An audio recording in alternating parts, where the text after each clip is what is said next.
ದಾವಣಗೆರೆ ಜಿಲ್ಲಾಡಳಿತ ಹಾಗೂ ಪಾಲಿಕೆ ಅಧಿಕಾರಿಗಳು ಕೊನೆಗೂ ಎಚ್ಚೆತ್ತುಕೊಂಡಿದ್ದಾರೆ.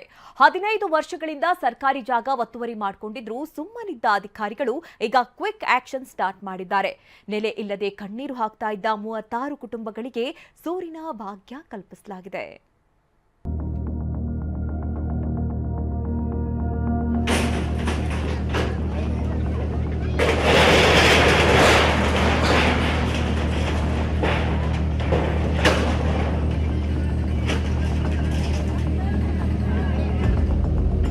ಜೆಸಿಬಿಗಳ ಗರ್ಜನೆ, ಕಣ್ಣೆದುರೇ ಶಾಲೆ ಚಿತ್ರವಾಗ್ತಿದ್ರೆ ಕಂದಮ್ಮಗಳು ಕಣ್ಣೀರು ಹಾಕ್ತಿವೆ.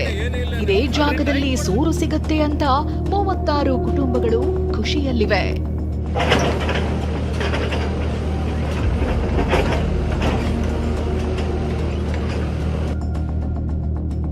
ವಿದ್ಯಾರ್ಥಿಗಳು ಕ್ಲಾಸ್ ರೂಮ್ನಲ್ಲಿದ್ದಾಗಲೇ ಗರ್ಜಿಸಿದ ಜೆಸಿಬಿ,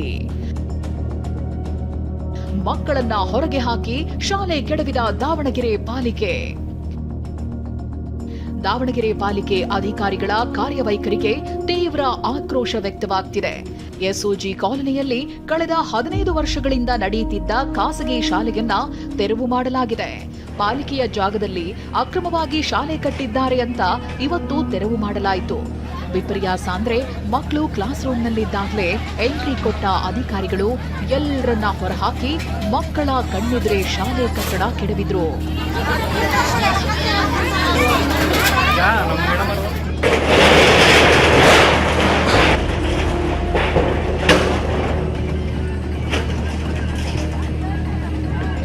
ತಾವು ಓದುತ್ತಿದ್ದ ಶಾಲೆ ಧ್ವಂಸವಾಗ್ತಿರೋದನ್ನ ಕಣ್ಣಾರೆ ಕಂಡ ವಿದ್ಯಾರ್ಥಿಗಳು ಕಣ್ಣೀರಿಟ್ರು.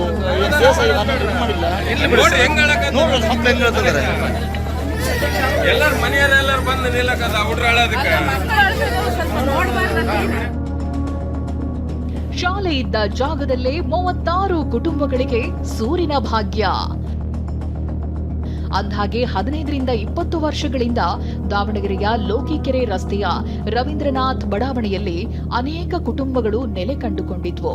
ಅಕ್ರಮ ಒತ್ತುವರಿ ಆರೋಪದಲ್ಲಿ ಅಕ್ಟೋಬರ್ 11ರಂದು ಈ 36 ಕುಟುಂಬಗಳನ್ನ ಒಕ್ಕಲೆಬ್ಬಿಸಲಾಗಿದೆ. ಮಕ್ಕಳು, ಮಹಿಳೆಯರು ಆಶ್ರಯ ಕೇಂದ್ರದಲ್ಲಿ ದಿನದೂಡ್ತಿದ್ರು. ಈ ಬಗ್ಗೆ ಟಿವಿ9ನಲ್ಲಿ ವರದಿ ಪ್ರಸಾರವಾದ ಬೆನ್ನಲ್ಲೇ ಜಿಲ್ಲಾಡಳಿತ ಎಸ್ಒಜಿ ಕಾಲೋನಿಯಲ್ಲಿ ನಿವೇಶನ ನೀಡಲು ನಿರ್ಧರಿಸಿದೆ.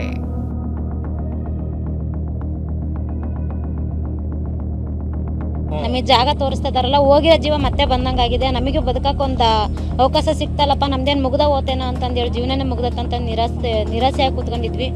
ಈಗ ನಮಗೆ ಜಾಗ ಕೊಡ್ತಾ ಇದಾರೆ ಸರ್, ಭಾಳ ಖುಷಿ ಆಗ್ತೈತಿ. ಹೆಂಗ ನಮ್ಮ ಜೀವನ ಇದ್ದಾಗ ಇಂಡಿ ಆಮ್ಲೆ ಕುಡಿದು ನಮ್ಮ ಸ್ವಂತ ಒಂದು ಜಾಗದಲ್ಲೇ ಒಂದು ಗುಡ್ಲು ಹಾಕ್ಯಂದು ವಾಸ ಮಾಡಕ್ಕೆ ನಮಗೆ ದಾರಿ ಮಾಡಿಕೊಟ್ರಲ್ಲ, ತುಂಬ ಥ್ಯಾಂಕ್ಸ್ ಸರ್. ಕೋರ್ಟ್ ಆದೇಶದಂತೆ ಇವತ್ತು ಎಸ್ಒಜಿ ಕಾಲೋನಿಯಲ್ಲಿ ಒತ್ತುವರಿ ತೆರವು ಕಾರ್ಯಾಚರಣೆ ನಡೆಯಿತು. ವಿಪರ್ಯಾಸ ಅಂದ್ರೆ 15 ವರ್ಷದಿಂದ ನಡೆಯುತ್ತಿದ್ದ ಶಾಲೆಯನ್ನು ತೆರವು ಮಾಡಬೇಕಾಯಿತು.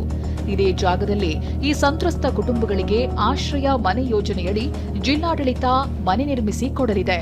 ಇಲ್ಲಿಗಲ್ ಆಗಿ ಪ್ರೈವೇಟ್ ಸ್ಕೂಲ್ ಮಾಡ್ಕೊಂಡಿದ್ದಾರೆ. ಅದು ಕೂಡ ಅವ್ರಿಗೆ ಈಗಾಗಲೇ ನಾವು ಹೇಳಿದ್ದೀವಿ, ನಿಮ್ಮದು ಏನು ಈ ಥರ ನಾವು ತೆರವುಗೊಳಿಸ್ತೀವಿ, ದಯವಿಟ್ಟು ಶಿಫ್ಟ್ ಮಾಡ್ಕೊಳ್ಳಿ ಅಂತ. ಅವರು ಮಾಡ್ಕೊಂಡಿಲ್ಲ. ನಾವು ಈಗಾಗಲೇ ಹೇಳಿದ್ವಿ, ಬೋರೆಲ್ಲ ಕೂಡ ಹಲವಾರು ಬಾರಿ ಹೇಳಿದ್ವಿ, ಅವರು ತೆಗಿಸ್ತಾ ಇಲ್ಲ. ಆಸ್ ಪರ್ ಆಕ್ಟ್ ಪ್ರಕಾರ ನಾವು ಕ್ರಮ ವಹಿಸ್ತೀವಿ. ಇನ್ನು ಬೆಂಗಳೂರಿನ ಕೋಗಿಲು ನಿವಾಸಿಗಳಂತೆ ನಮಗೂ ಕೂಡ ಸೂರು ಕೊಡಿ ಅಂತ ಚನ್ನಗಿರಿಯ ದಿಗ್ಗೇನಹಳ್ಳಿಯಲ್ಲಿ 35ಕ್ಕೂ ಹೆಚ್ಚು ದಲಿತ ಕುಟುಂಬಗಳು ಪ್ರತಿಭಟನೆ ನಡೆಸುತ್ತಿವೆ. ನಮಗೆ ಒಂದು ಆಶ್ರಯ ಕೊಡಿ ಅಂತ ಒತ್ತಾಯಿಸಿದ್ದಾರೆ. ಬಸವರಾಜ್ ದೊಡ್ಮನಿ, ಟಿವಿ9 ದಾವಣಗೆರೆ. ಕಲಬುರಗಿ ಜೈಲೊಳಗೆ ವಿಚಾರಣಾಧೀನ ಕೈದಿಗಳು ಕುಡಿಯುತ್ತಾ ಇಸ್ಪೀಟ್ ಆಡ್ತಾ ಇದ್ದ ವಿಡಿಯೋ ವೈರಲ್ ಆಗಿತ್ತು. 6-7 ತಿಂಗಳ ಹಿಂದಿನ ವಿಡಿಯೋದ ಸೂತ್ರಧಾರಿ ಪಿಎಸ್ಐ ಪರೀಕ್ಷಾ ಅಕ್ರಮದ ಕಿಂಗ್ಪಿನ್ ಆರ್ಡಿ ಪಾಟೀಲ್ ಅನ್ನೋ ಆರೋಪ ಕೇಳಿಬಂದಿತ್ತು. ಇದೀಗ ವಿಚಾರಣಾಧೀನ ಕೈದಿಗಳಾದ ಆಕಾಶ್, ರಾಕೇಶ್, ಪ್ರಜ್ವಲ್ ಸೇರಿ 4 ವಿರುದ್ಧ ಎಫ್ಐಆರ್ ದಾಖಲಾಗಿದೆ. ನಾಳೆ ಕಾರಾಗೃಹ ಇಲಾಖೆ ಡಿಜಿಪಿ ಅಲೋಕ್ ಕುಮಾರ್ ಕೂಡ ಜೈಲಿಗೆ ಭೇಟಿ ನೀಡಲಿದ್ದು ಮಾಹಿತಿ ಪಡೆಯಲಿದ್ದಾರೆ.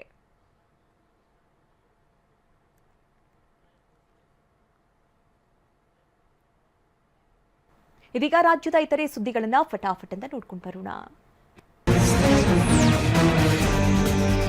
3 ಮಕ್ಕಳ ತಾಯಿ ಜತೆ ಅಕ್ರಮ ಸಂಬಂಧ ಹೊಂದಿದ ಆರೋಪದಡಿ ಯುವಕನನ್ನ ಮರಕ್ಕೆ ಕಟ್ಟಿ ಹಾಕಿ ಥಳಿಸಿದ ಘಟನೆ ಬೆಳಗಾವಿ ಜಿಲ್ಲೆ ಚಿಕ್ಕೋಡಿಯ ಕರೋಶಿಯಲ್ಲಿ ನಡೆದಿದೆ.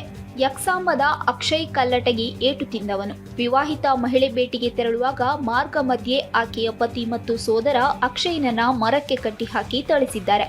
ಚಿಕ್ಕೋಡಿ ಸರ್ಕಾರಿ ಆಸ್ಪತ್ರೆಯಲ್ಲಿ ಅಕ್ಷಯ್ಗೆ ಚಿಕಿತ್ಸೆ ನೀಡಲಾಗ್ತಿದೆ.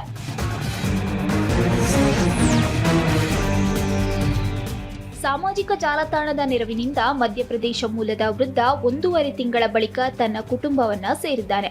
ಚಾಮರಾಜನಗರದ ಯಳಂದೂರಿಗೆ ಮಧ್ಯಪ್ರದೇಶದ ದಿಂಡೋರಿಯ ಪ್ರೀತಮ್ ಸಿಂಗ್ ಕುಟುಂಬದ ಜತೆ ಕೆಲಸಕ್ಕೆ ಬಂದು ಬಳಿಕ ತಪ್ಪಿಸಿಕೊಂಡಿದ್ರು. ಸಂತೇಮರಹಳ್ಳಿಯ ವೃದ್ಧಾಶ್ರಮದಲ್ಲಿದ್ದ Pritam Singh Insta video post ನೆರವಿನಿಂದ ಕುಟುಂಬದವರಿಗೆ ಗೊತ್ತಾಗಿದೆ. ಪುತ್ರ ಇದೀಗ ತಂದೆಯನ್ನ ಕರೆದೊಯ್ದಿದ್ದಾರೆ.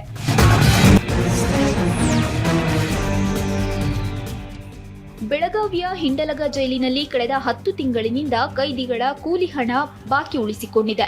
200ಕ್ಕೂ ಅಧಿಕ ಕೈದಿಗಳ ಕೂಲಿ ಅವಲಂಬಿಸಿದವರಿಗೆ ಸಂಕಷ್ಟ ಎದುರಾಗಿದೆ.